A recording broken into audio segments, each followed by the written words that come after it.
आज महायुतीचा प्रचाराचा नारळ आपलं सर्व तालुक्यातलं ग्रामदैवत कालभैरव देवाच्या साक्षीनं या ठिकाणी महायुतीचा नारळ सर्व पक्षीय जे आमच्या युतीमध्ये आहेत त्यांच्या सर्व प्रमुखांच्या कार्यकर्त्यांच्या उपस्थितीमध्ये मोठ्या उत्साहामध्ये पार पडलेला आहे।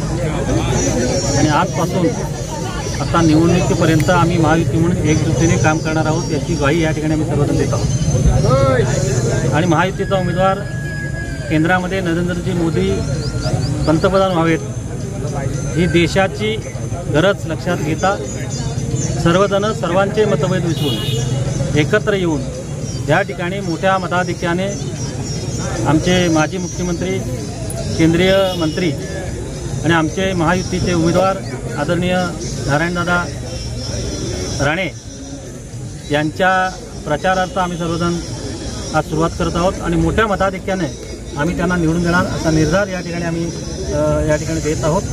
आणि आम्ही सर्व नारायणजी राणे साहेबांना त्यांच्या विजयासाठी शुभेच्छा देतो। महायुतीच्या माध्यमातून प्रचाराची सुरुवात खऱ्या अर्थाने चालू झाली। महायुतीच्या मधला असलेला कार्यकर्त्यांमधला उत्साह ही खऱ्या अर्थाने आमच्या विजयाची नांदी होणार आहे। महायुतीचे उमेदवार आदरणीय नारायण राणे साहेब यांना चिपळूण संगमेश्वर या मतदारसंघामधून जास्तीत जास्त मताधिक्य देणं हे आम्हा सर्व युतीतील घटक पक्षांचं मुख्य पहिलं कर्तव्य असणार आहे। आणि मी खात्रीपूर्वक काल भैरवाच्या समोर सांगतो की आम्ही सगळेजण एकत्रितपणे आपल्या चिपळूण तालुका आणि संगमेश्वर तालुका या दोन्ही तालुक्यामध्ये जास्तीत जास्त मताधिक्य देण्यासाठी प्रयत्नशील राहणार आहोत आणि महायुतीचा विजय हा देखील निश्चित होणार।